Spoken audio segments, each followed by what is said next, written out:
Hi everyone, I hope you are doing well. Happy New Year! Happy New Year! I hope that you entered the new year well. I hope everything is going good for you guys. And yeah, I'm just really excited for this video. I don't even waste too much time talking. I just want to get straight into it. I'm really excited about this one. I think it's going to be really interesting. I cannot wait to see the conversations that come up around this issue. I think there'll be a lot. I think it's something we really need to talk about, especially our newer generations. Let's talk about these things. The best way to break cycles is to talk about it.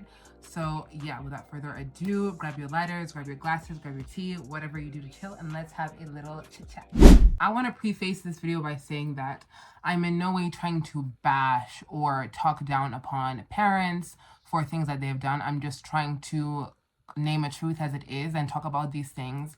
And the only way that we can find healing is talk about where we're coming from, where we're at, and where we are going. And we cannot do that without actually talking about true things that happen. I'm not gonna skirt around it. It may be uncomfortable. So yeah, but this is also more of like a little yap session. So get comfortable. It's not gonna be as heavily researched as my other videos. It's just something I'm very passionate about, you know, being African and everything, living in an African country and just, you know, meeting different people from the diaspora. It's just something that I've noticed and something I'd want to talk about. So again, this is for informative purposes only. This is to help people. It's not a chance for us to be like, yeah, fuck our parents and no, that's not what this is not the video, bro. This is not it. This is really about talking the truth, really understanding our parents, understanding collective trauma and how it manifests. But yeah, I've rambled enough. Let's just get straight into this good stuff.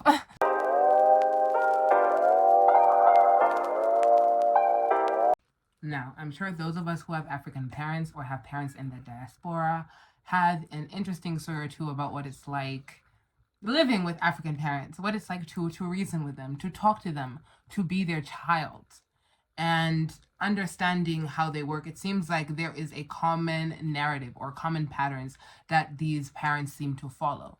But how do we understand it? Why are they this way? Is it just because it is culture? Is it just because this is our way? Or is this a result of intergenerational trauma?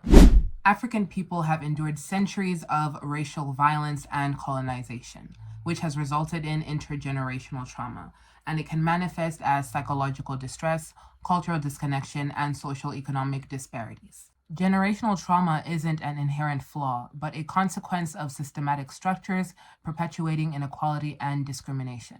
The trauma experienced by our ancestors has reverberated throughout all these generations, and it has shaped our identity, our perception of self, and how we interact with the world.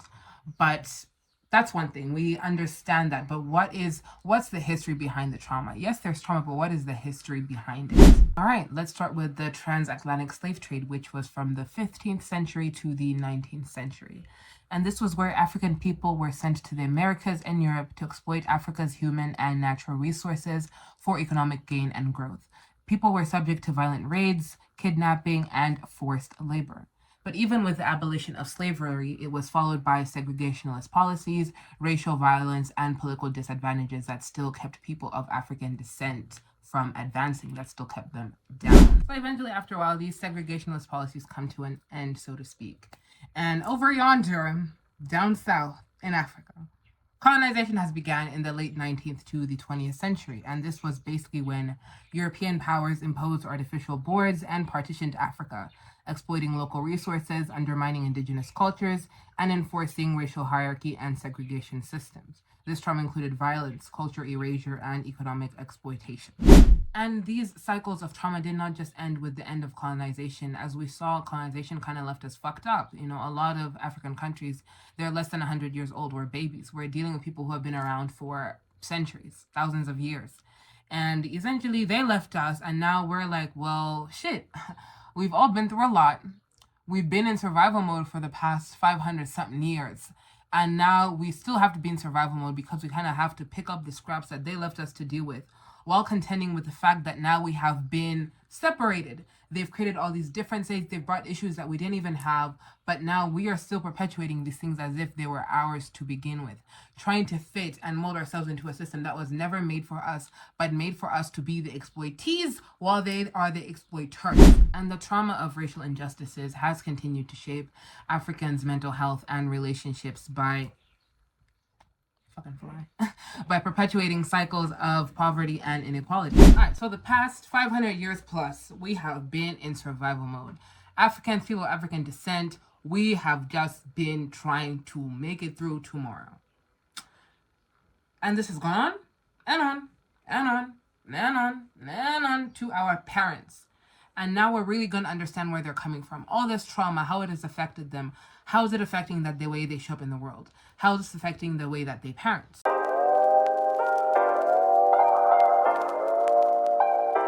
Last year, for reference, what I'm going to use for this, last year I read this book, Adult Children of Emotionally Immature Parents, and that book was fucking phenomenal, 10 out of 10. Wow.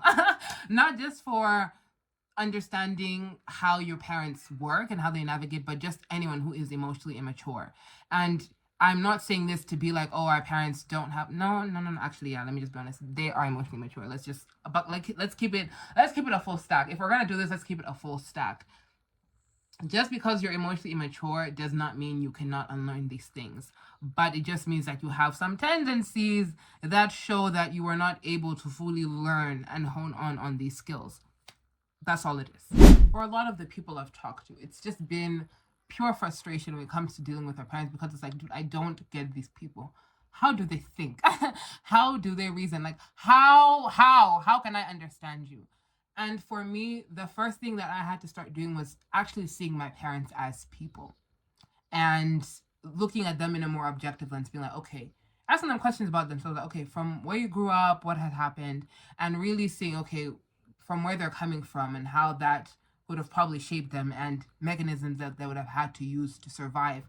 How has that affected the way that they parent me now? How has that affected me? How has that affected not just their relationship with me, but their relationship with the world? So a lot of us are coming from survival mode. Us, our parents, their parents before those.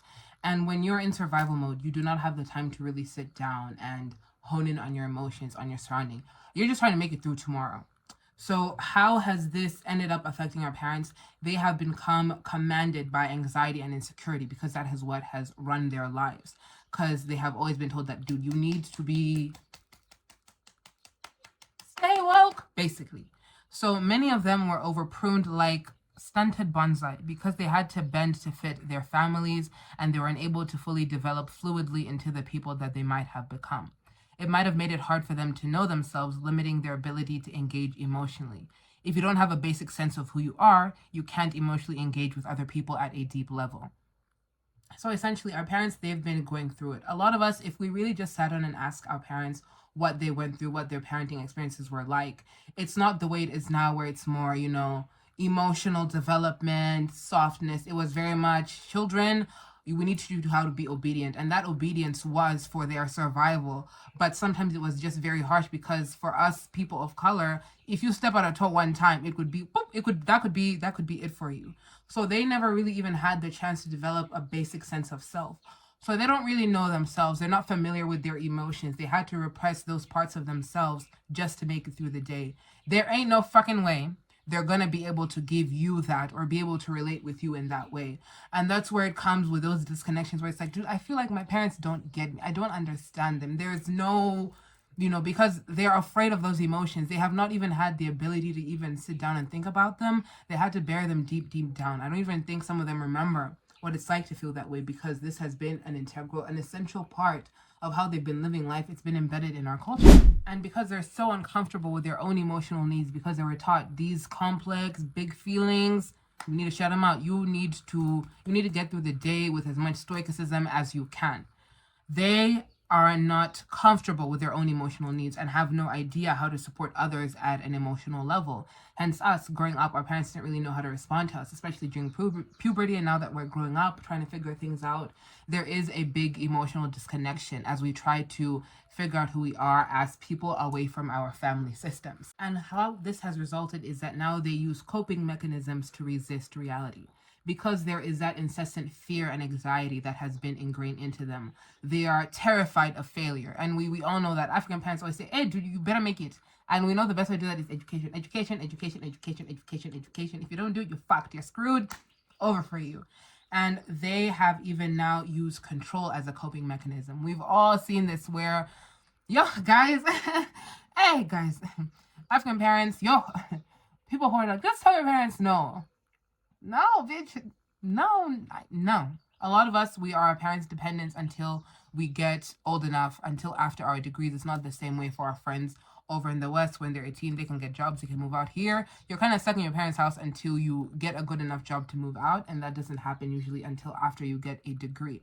So they know that sometimes when this person is acting out of line or when you're doing things that they're uncomfortable feeling, they will use control to bring you back in line. Not because they hate you or anything, but because that is what feels comfortable for them. That is what is familiar to them. They're not comfortable with these complex things. They see you as challenging the norm. Even though you may be coming from a good place saying that, bro, like you guys are not being reasonable. There's reason and logic that has left the group chat. Their brain now is on overdrive, constant overdrive. They're just trying to self-soothe, but they do not have that ability, so they look for externalizing efforts to help them self-soothe. So it's like, okay, my children have to be compliant. Okay, we have to make sure everything of this is right. Okay, we have to make sure that constant fear of, bro, if we do not do something to keep up, we're gonna fall down. We're not gonna make it. Essentially, they don't do too much dispassionate analysis when interpreting situations. How they feel is more important than what is actually happening.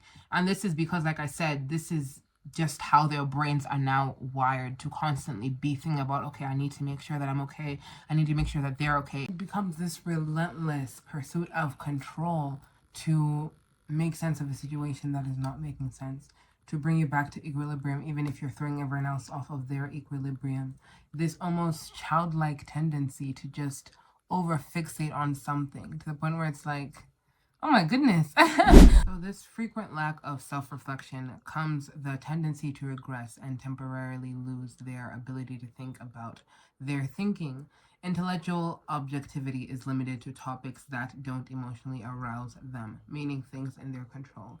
If they feel good, but if it's anything where it's like, anything where they have to think about a different perspective, anything where they have to hear you out, try something new, it is not up for group discussion. And how do parents do this? They use role entitlement, which is an exemption from respecting boundaries or being considerate simply because they're in a role of a parent. And how many of us have experienced that where they're just like, because I said so, because I'm the parent. They don't give reasons for anything. They don't give explanations for what they do. It's just because I'm the parent, because I said so, because my word is law around here. That's always the reasoning. And what kind of a reasoning is that? So we grew up kind of like, what? Even them, they went through the same thing. Like their parents were just like, dude, like what I say is the rule of the land. Because they grew up hearing that. Their parents grew up hearing that. These things got passed down. And it affected the way they would parent us, because now it's just, bro, I need you to survive. If you talk back too much, if you question things too much, you're not going to make it in the system. The way to make it in this world system, that this society that we set up, is through blind compliance most of the time. And our parents, most of the time, when they can't get blind compliance, they will use that I'm your parent trump card. And you, 7, 8 times out of 10, in an African culture setting, you are going to give in, bro. Especially because we are their dependents for a really, really long time. You're always going to give in. And they also use role coercion to force children to act in a role because they want them to, by using silent treatment, threatening to reject them, or by using other family members to gang up against them. We all know these family interventions that come around when they use the silent treatment as a punishment. Let's say when you've done something bad, instead of talking to you about it or explaining it to you, they'll just give you the silent treatment, and then you're left there like wondering, oh my goodness, what did I do? How can I fix it? And we're learning those things. That's how these patterns now are continued, and these cycles are repeated, because now we're on edge. We're constantly thinking, okay, I have to always be alert. I have to stay woke. I have to make sure everything is all right, because if everything is not all right here, I'm not going to be all right. Like, it's going to be my ass.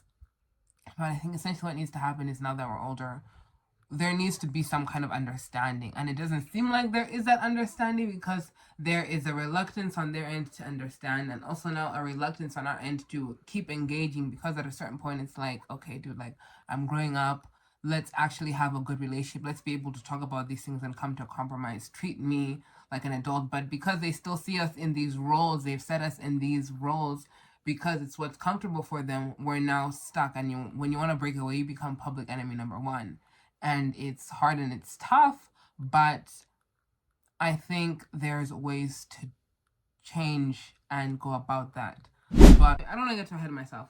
This is just part one. Part one, I wanted to be mostly just understanding the historical context and where our parents are coming from, how parenting has become a reflection of, survival, how they have internalized fear and anxiety and also emotional repression and economic and social pressure, and that pressure to succeed, to make it out, has affected the way they parent. It's not in a very emotional centered way, but more of a very way.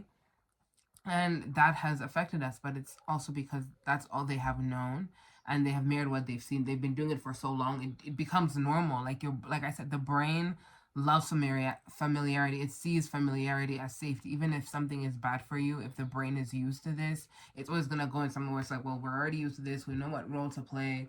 Even if we're suffering, it's gonna go through that way until you actively engage your brain to do something different. But our parents are really, unfortunately, they're not there yet. Mental health and the like in Africa is still very, it's, you're not praying, it's demons, things like that. So for us to start going to tell our parents, hey, I think you have PTSD, or hey, I think this is depression, they're going to look at you like, what? And for them to even start thinking, it would take so much. Like I said, it's hard to do, especially the older you get, it's much, much harder. But this was just to understand. And in part two, we're gonna talk about how this stuff has manifested in our generation, how their shit has become our shit, and how it's affected us and how it is affecting us, and also how we can break the cycle. This does not mean we are doomed. It means now we just need to, after talking about it, we need to be realistic with ourselves and be like, okay, how is this affecting us? How is this manifesting really? And what can we do to combat that? Not even just within ourselves to break these cycles, but also navigating these relationships with our parents. Not easy. But yeah, guys, I really hope you enjoyed this. I hope I was making sense. I felt like I was up, down, left, right, back, side. I felt like I was everywhere in this video, but I feel like essentially what I wanted to get across, I hope it got across. If you caught my drift, you caught it. If you didn't, woo, bass. But yeah, guys, I will see you in part two.